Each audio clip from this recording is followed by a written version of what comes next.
23. Making the most of your time. Dear Alex, this is the final letter I'll write to you about the process of studying law. The final topic I want to write to you about is time. Time is the most precious thing you have as a law student. As a student, you have so much to do both in studying law and in doing other things at university, and so little time in which to do it. So time is like gold for a student, and you should treat it accordingly. Don't waste it. I've already given you some tips on how to maximize the time available to you in trying to get through a reading list as quickly as possible, and in researching additional articles and materials that will help you with your work. But here are some further tips. Timetables. Draw up a timetable of your weekly or fortnightly schedule and look at it. Work out a plan of what you are going to be doing and when by way of studying and other activities. There may be on your timetable some gaps in your schedule where you have a lecture, then nothing for an hour, and then another lecture. Don't waste that hour. Work out in advance what you are going to be doing at that time. Reading some cases, photocopying some articles, looking on the internet or through your faculty's library for useful materials. There will also be long stretches of time on your timetable that are free, particularly at weekends.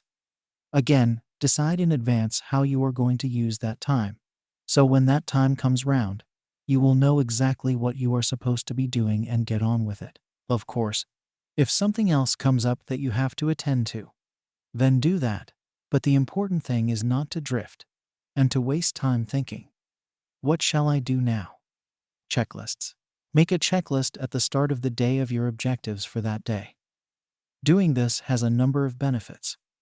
It encourages you to get on with things and get everything on the checklist ticked off by the end of the day.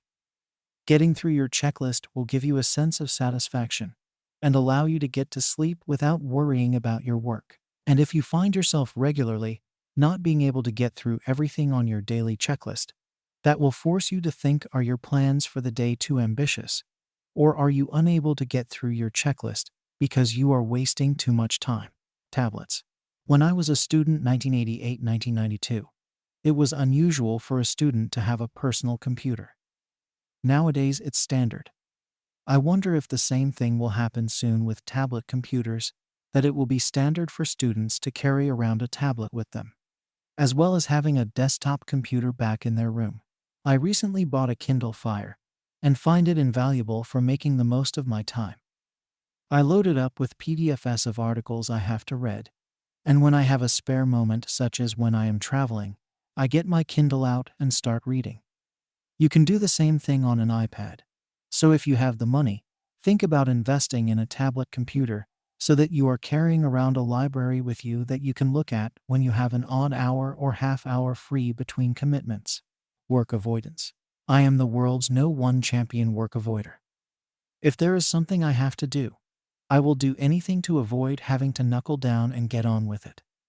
I'm always flicking through the channels on the TV next to my computer on which I'm typing this, checking out newspaper sites on the internet for blogs or the latest news, and fiddling with iTunes to find a good album or piece of music to accompany the work I have to do. This is because most of the time what I have to do is write, and writing is difficult. Filling up a blank page with words that have to come out of your own head is tiring, and frequently dispiriting when the right words don't come. So I try to put off the unpleasant moment where I have to get down to writing as long as possible. Try to recognize when you are doing the same thing, wasting time to avoid having to do something that is going to be hard to do.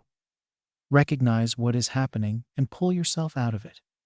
Just start doing what you are trying to avoid doing, and you'll soon find that whatever you are doing is not so bad, and that it actually feels good to be getting on with what you have to do, and before you know it, you'll have it done. But you do have to just start. FOMO. The fear of missing out is a great source of time wasting. You've been working away in the library for a full 20 minutes, and someone comes along and says, "Fancy a coffee?" There is no way that you should be taking a break after just 20 minutes, but FOMO kicks in and you end up saying, "Why not?" You have an essay to do on a particular evening, but a group of your friends are planning to go out. You should stay in, but FOMO makes you think, well, I could go out for a couple of hours, and then really get stuck into the essay when I come back. You need to be working at least 4 evenings in 7 during the week to do well in your studies. But FOMO means you are out 5 evenings a week. You really have only scope for involvement in 1 or 2 university societies or activities. But FOMO means that you end up doing 3 or 4 extracurricular things every week. The difficulty with FOMO is that it does have some rational basis. You could be missing out on something amazing if you don't go out, or you don't get involved with a particular sport or other activity in which you have some talent. So FOMO is never going to go away. The key to dealing with FOMO is to make FOMO work in favor of sticking to your studies and not getting needlessly distracted. Instead of fearing missing out on what could happen right now if you went out tonight, or got involved with this society, start to think about what you might miss out on in future. If you lose focus on your studies and end up doing less well in your exams than you could have done, don't end up like a few of my former students, who are now stuck with permanent feelings of what might have been had they worked harder at university and got the sort of grades that would have enabled them to walk into any job they liked.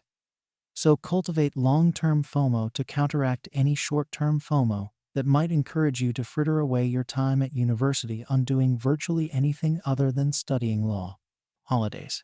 As a university student, you can't regard your holidays as holidays. You have to make the most of the chances they provide to consolidate the knowledge you have acquired so far and prepare for any upcoming exams. But the Christmas and Easter vacations contain a whole host of potential distractions. Seeing your mates from home, going away with your new friends from university, spending time catching up with your family, who may not understand how hard you have to work as a university student, maybe earning some money doing a part-time job, and just generally relaxing and enjoying the comforts of being back at home.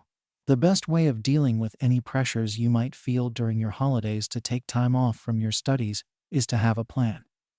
During the vacation, act as though you have a daytime job. Your daytime job is to study law. So get up in the morning, ready to start work at 9 a.m., working through to lunchtime, and then start again at 1:30 p.m. and work through to 5:30 p.m. After that, your time is yours to do with whatever you please. If you do that every day in the vacations, then you should be able to make everyone happy. Talking of exams, I think it's about time I gave you some advice on preparing for exams. So that'll be the next set of letters. Until then, all best wishes, Nick.